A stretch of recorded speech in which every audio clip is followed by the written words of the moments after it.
আপোনাৰ স্কিনতো বাৰে বাৰে এনেকুৱা ৰঙা ৰেছ স্ৱেলিং খজুতি হৈ থাকে নেকি যেটোক আপুনি স্কিনৰ এলাৰ্জি বুলি কয় আৰু মই মোৰ ভাষাত ক্ৰনিক আৰ্টিকেৰিয়া বুলি কওঁ কলম কাগজ লৈ হাজু হওক কাৰণ একেলগে আমি আজি বুজিম ইয়াৰ সলিউশন কি ৰিসেন্টলি মই এটা ভিডিও আপলোড কৰিছিলো স্কিনৰ এলাৰ্জিৰ ওপৰত আৰু মই কমেন্টবোৰ চাই গম পালো যে মানুহে কিমান ভুগি আছে এই সমস্যাটোৰ পৰা কমেন্টত মানুহে লিখিছে যে বহুত দিনৰ পৰা আমাৰ এলাৰ্জি হৈ আছে মেডিসিন খাই আছো ষ্টিল একো ৰক্ষা পোৱা নাই কি কৰিব পাৰি সব ডাৰ্মাটলজিষ্ট হিচাপে এজন ছাল বিশেষজ্ঞ হিচাপে মই বুজি পাওঁ কিমান এই সমস্যাটো কেনেকুৱা গভীৰ হয় কিন্তু ইউটিউবৰ মাধ্যমেৰে মোৰ বাবে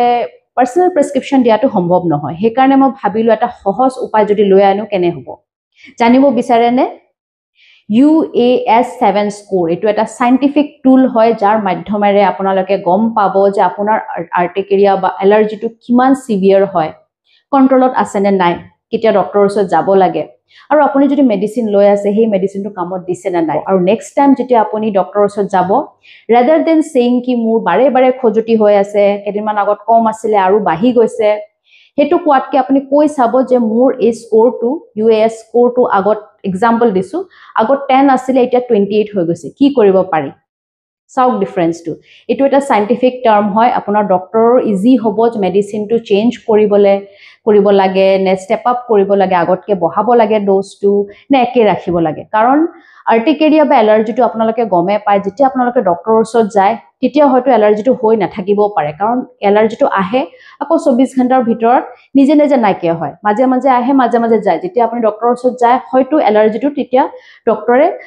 ৰিকগনাইজ নকৰিব পাৰে তেতিয়া সেই সমস্যাকে এলাৰ্জিটো উঠি নাথাকিব পাৰে সেই কাৰণে যদি এই স্কোৰটো আপোনালোকে কয় তেতিয়া ডক্টৰ এজনৰো বহুত সুবিধা হৈ পৰে আপোনাক ট্ৰিটমেন্ট দিবলে সঠিক ট্ৰিটমেন্টটো দিবলে ট্ৰাই কৰক আজি একেলগে আমি এই স্কোৰটো মেজাৰ কৰো তেন্তে দেৰি নকৰি সোনকালে ভিডিওটোলৈ আগবাঢ়ি যাওক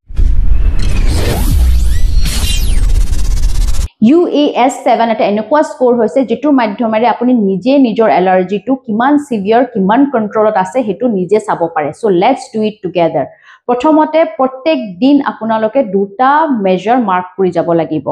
প্ৰথমটো হৈছে ৰেশ বা হুইল মানে এটা ৰঙা বা বগা ধলা ৰঙৰ যেটো ৰেশ গাত উলাই হেতু ডেইলি কেটাকে উলাই আছে হেতু আপোনালোকে হিসাব কৰিব লাগিব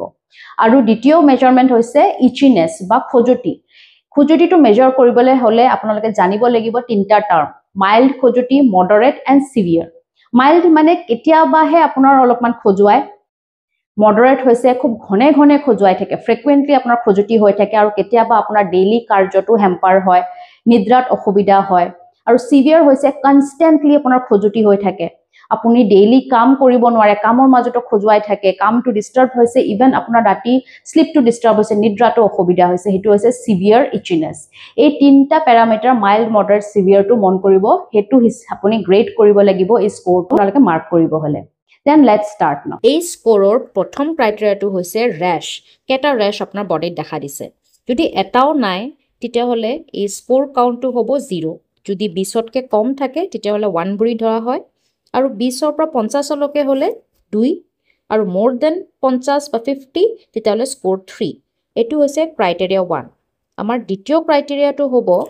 ইচিং বা খজুটি as I've already said mild moderate severe কাক বোলে সেই অনুযায়ী যদি একেবাৰে খজুটি নাথাকে তেতিয়া হলে 0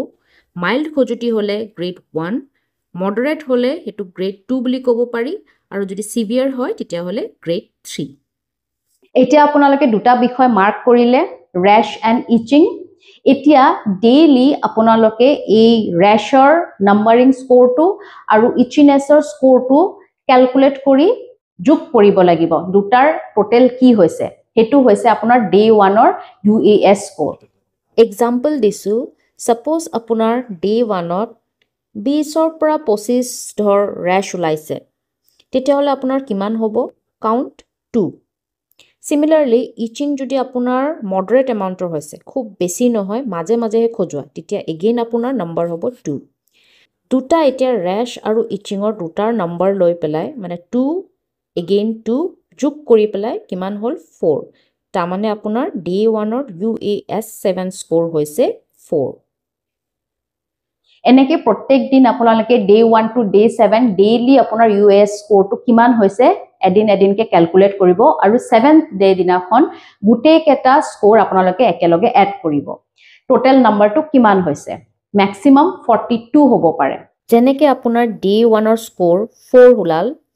তেনেকে যদি আপোনাৰ ডে 2 এক্সাম্পল আকৌ 4 ওলালে ডে 3 সাপোজ আপোনাৰ অলপমান ইচিংটো কমি আহিছে মানে মাইল্ড হৈ গৈছে কিন্তু আপোনাৰ ৰেশ কাউন্ট সেম আছে 20 পৰা 25 তেতিয়া হলে 2 and 1 এটা কিমান হল ডে 3 again 3 ওলালে এনেকে আপুনি টোটাল ডে 7 লকে কাউন্ট কৰিব আৰু টোটাল গুটে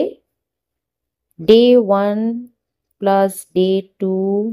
প্লাস ডে 3 এনেকে কাউন্ট কৰি ডে 7 লকে যোগ কৰি কিমান ওলালে হেতু হ'ব আপোনাৰ টোটাল UAS স্কোৰ ইন্টারপ্রিটেশন হল যদি লেস দেন 6 হয় তেতিয়া হলে এটুক ওয়েল কন্ট্রোলড বুলি কব পাৰি আৰু মোর দেন 7 to 15 তেতিয়া হলে মাইল্ড হৈছে তেতিয়াও কন্ট্রোলত থাকা বুলি কব পাৰি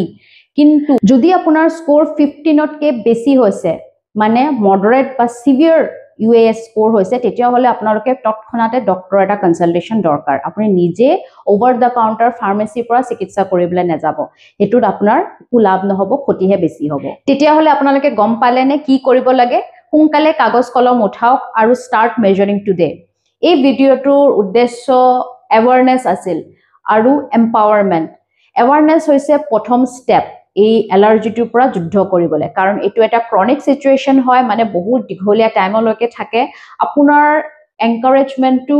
বহুত নেসেসাৰী আপোনালোকে স্কোৰটো ক্যালকুলেট কৰি চাওক আৰু কমেন্ট কৰি মোক জনাব আপোনাৰ স্কোৰ কি মই নিজে মই পাৰ্সোনালি ট্ৰাই কৰিম আপোনালোকক সহায় কৰিবলৈ